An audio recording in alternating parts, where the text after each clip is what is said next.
वंदे मातरम। शिक्षक साथियों, विद्यार्थियों और अभिभावकों, आज का ये इम्पोर्टेंट वीडियो आप सभी के लिए बहुत ही महत्वपूर्ण है। कार्यालय निदेशक माध्यमिक शिक्षा बीकानेर की तरफ से राज्य स्तरीय समान परीक्षा के अंतर्गत अर्धवार्षिक परीक्षा के संबंध में दिशा निर्देश जारी किए गए हैं। इसके अलावा टाइम टेबल भी जारी किया गया है, किस विषय की परीक्षा किस दिन होगी और किन किन तारीखों को होगी, पेपर की क्या व्यवस्था होगी, परीक्षा शुल्क कितना होगा, समस्त जानकारी इस वीडियो में आपको मैं दूंगा। तो सबसे पहले तो बात करेंगे, ये जो लेटर है डायरेक्टर महोदय की तरफ से, विषय है राज्य स्तरीय समान परीक्षा। तो जैसे कि आप होता है, इस बार अर्धवार्षिक परीक्षा के लिए राज्य स्तरीय पेपर बनेगा, जो पहले जिला स्तर का बनता था। अब इसके लिए कक्षा 9 से 12 तक की अर्धवार्षिक परीक्षाएं और 9 और 11 की वार्षिक परीक्षा, क्योंकि 10वीं और 12वीं की बोर्ड परीक्षा होगी वार्षिक में। तो 9वीं 11वीं की वार्षिक परीक्षा भी समान परीक्षा के अंतर्गत होगी और 9वीं से 12वीं तक की अर्धवार्षिक परीक्षाएं। अब इसके लिए क्या समय सारणी रहेगी? तो समान परीक्षा वर्ष 2024-25 की अर्धवार्षिक परीक्षा की आयोजन की अवधि है वो 12/12/2024 यानी 12 दिसंबर से परीक्षाएं शुरू होगी और 27/12 तक आयोजित की जाएगी, यानी दिसंबर की 27 तारीख तक। सामान्य रूप से जैसे आपको पता है 25 दिसंबर से शीतकालीन अवकाश होता है, लेकिन इस बार जो भी शिक्षा मंत्री महोदय ने बीच में कहा भी था, गत साल जो सर्दियों की छुट्टियों के संबंध में कई बार ये होता है कि सर्दी शीतकालीन अवकाश के बाद में सर्दियाँ बढ़ती है, तो इस संदर्भ में ये था कि जैसे ही आवश्यकता होगी उसके अनुसार है, शीत के हिसाब से वो शीतकालीन अवकाश घोषित किया जाएगा। तो मुझे लगता है इसी संदर्भ में 27 तारीख तक एग्जाम होगा, उसके बाद जो भी होगा वो डिसाइड होगा। तो समान परीक्षा 2024-25 की अर्धवार्षिक परीक्षा की योजना है 17/12 से लेकर के 27/12 तक संलग्न समय सारणी के अनुसार होगी। अब यहाँ जैसे दो है, एक तो है जो पूरा टाइम टेबल मैं आपको बता दूंगा कि 24-25 की अर्धवार्षिक परीक्षा का आयोजन अब यहाँ 12/12 से 27 तक है। और इसमें वापस ये दिया हुआ है कि अर्धवार्षिक परीक्षा की अवधि है वो 17/12 से 27/12। तो मैं आपको पूरा टाइम टेबल बता दूंगा, जो भी विषय इस उल्लेखित नहीं है उनकी परीक्षाएं विद्यालय स्तर पर होगी। अब यहाँ अर्धवार्षिक परीक्षा में 12/12 से 16/12 तक विद्यालय स्तर की परीक्षाएं होंगी, यानी जैसे परीक्षाएं तो 12 से शुरू हो जाएंगी, लेकिन जो पेपर वाली परीक्षाएं वो तो 17/12 से तक होगी, लेकिन जो प्रायोगिक परीक्षाएं वगैरह होगी, जो प्रैक्टिकल होगी या विद्यालय स्तर पर जो भी परीक्षा लेनी है जिनका टाइम टेबल में जिक्र नहीं है, वो 12 तारीख से 16 तारीख तक होगी, क्योंकि 17 तारीख से रेगुलर जो परीक्षाएं शुरू होगी। तो ये डेट भी क्लियर होगी कि आपके जो भी पेपर्स है वो टाइम टेबल आप देख लेना एक बार, और जो प्रायोगिक प्रैक्टिकल वगैरह साइंस में जो है ज्योग्राफी वगैरह होते हैं वो 12 से 16 के बीच में होंगे दिसंबर में। और पंजीक शिक्षा विभाग की परीक्षाओं द्वारा प्रश्न पत्र छपवाने के पश्चात जिला स्तर पर सीधे पहुंचाए जाएंगे, यानी प्रश्न पत्र है वो बीकानेर पंजीक शिक्षा विभाग की परीक्षाओं के द्वारा छपेंगे और आपको सीधे जिला स्तर पर मिलेंगे। और जिला स्तर पे जो भी प्रश्न पेपर होंगे वो ब्लॉक स्तर पर वितरित होंगे, और ब्लॉक से जो भी पैकेट्स है वो विद्यालय स्तर पर सीधे वितरित होंगे और वहाँ POR होंगे। अब परीक्षा तिथि से 3 दिन पूर्व है प्रश्न पत्र जिला स्तर पर पहुंचेगा, और प्रश्न पत्रों के विवरण का जो उत्तरदायित्व होगा संबंधित जिला शिक्षा अधिकारी मुख्यालय माध्यमिक का होगा।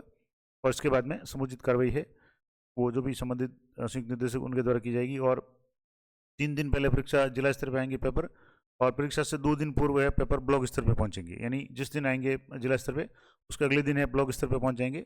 और प्रश्न पत्रों के वितरण का दायित्व है मुख्य ब्लॉक शिक्षा अधिकारी CBO का रहेगा, और उनके समुचित प्रबंधन की कार्रवाई में जो भी DO है वो कार्रवाई करेंगे या उनका मॉनिटरिंग करेंगे।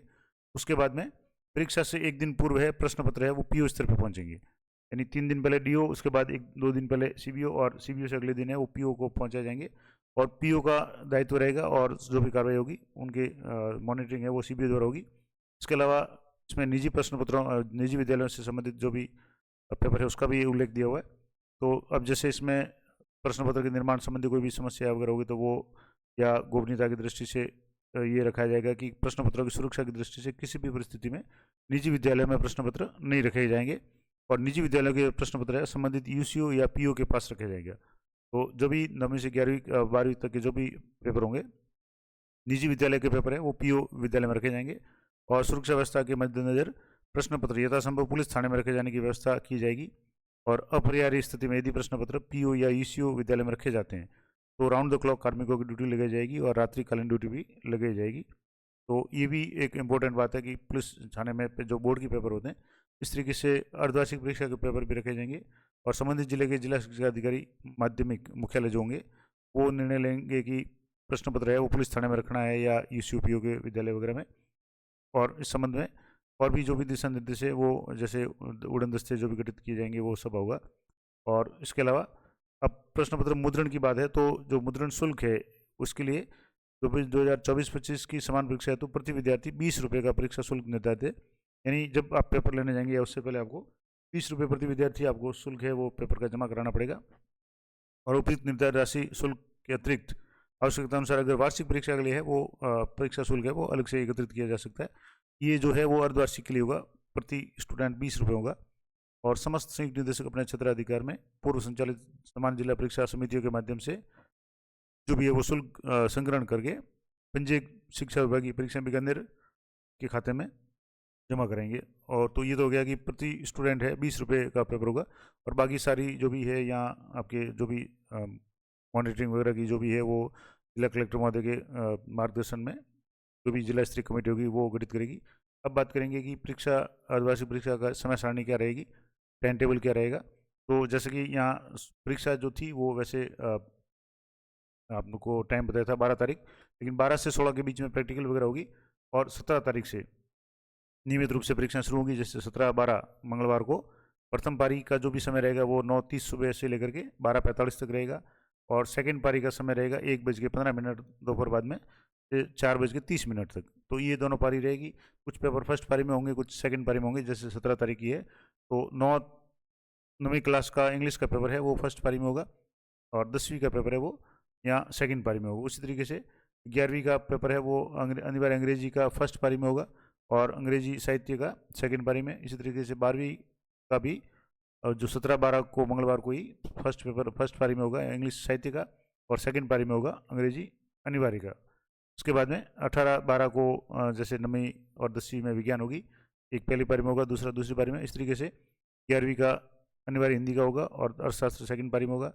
और इसमें इसका 12वीं में इसका उल्टा हो जाएगा, यानी सुबह अर्थशास्त्र होगा और शाम की पारी में अनिवार्य हिंदी होगा। उस तरीके से 19-12 को गुरुवार को 9वीं और 10वीं की हिंदी होगी फर्स्ट और सेकंड पारी में अलग अलग। और 11वीं की हिंदी साहित्य, उर्दू साहित्य, भौतिक विज्ञान, लेखा शास्त्र, पंजाबी, राजस्थानी साहित्य, यानी जो भी लैंग्वेज का पेपर या साइंस वालों के लिए फिजिक्स का पेपर है और कॉमर्स वालों के लिए लेखा शास्त्र का पेपर है वो होगा। और 12वीं का समाजशास्त्र का पेपर होगा।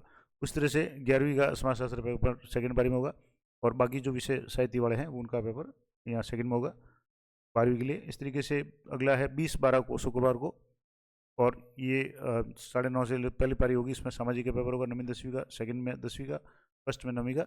और उसके बाद में यहाँ से जैसे कृषि विज्ञान, रसायन विज्ञान और व्यावसायिक और इतिहास की जो परीक्षा है वो 11वीं कक्षा की प्रथम पारी में होगी 20 तारीख को शुक्रवार को।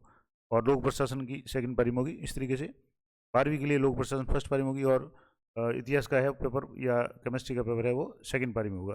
तो ये पारी का जरूर आप ध्यान रखें। उसके अलावा 21-12 को शनिवार को प्रथम पारी भी होगी, जैसे ये पंजाबी, उर्दू, संस्कृत, हिंदी 9वीं 10वीं के लिए जो भी थर्ड लैंग्वेज है उनका, और सेकंड पारी में 10वीं का होगा। इस तरीके से गणित का 11वीं का होगा फर्स्ट पारी में और भूगोल का सेकंड पारी।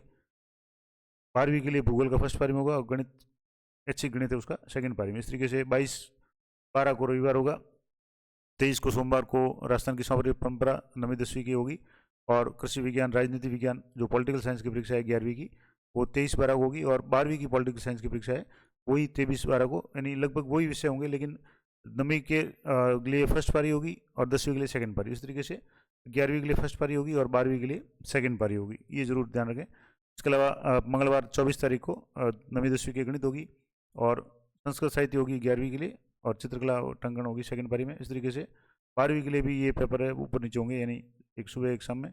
25 तारीख बुधवार को अवकाश है, क्रिसमस का अवकाश होगा। और 26-12 यानी 26 दिसंबर को गुरुवार को स्वास्थ्य शिक्षा होगी 9वीं 10वीं के और 11वीं के लिए कंप्यूटर और गृह विज्ञान होगी और 12वीं के लिए वापस पहले गृह विज्ञान सेकंड पेपर और सेकंड पारी में कंप्यूटर विज्ञान होगी।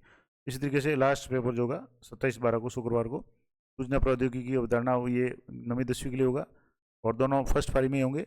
और इसमें भी वापस 27 को आज़ादी के बाद स्वर्णिम इतिहास 11वीं और 12वीं का ये भी दोनों फर्स्ट पारी में होंगे, यानी सेकंड पारी में कोई परीक्षा नहीं होगी। ये 27 तारीख की बात है, यानी 27 तारीख को पेपर समाप्त हो जाएंगे।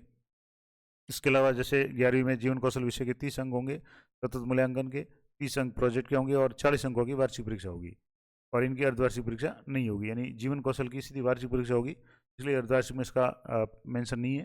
तो ये पूरा टाइम टेबल मैंने बता दिया कि जो भी अर्धवार्षिक परीक्षा है वो 12 से 16 तक तो आपके प्रैक्टिकल वगैरह होंगे, और 17 तारीख से लेकर के 27 तारीख तक ये परीक्षा होगी।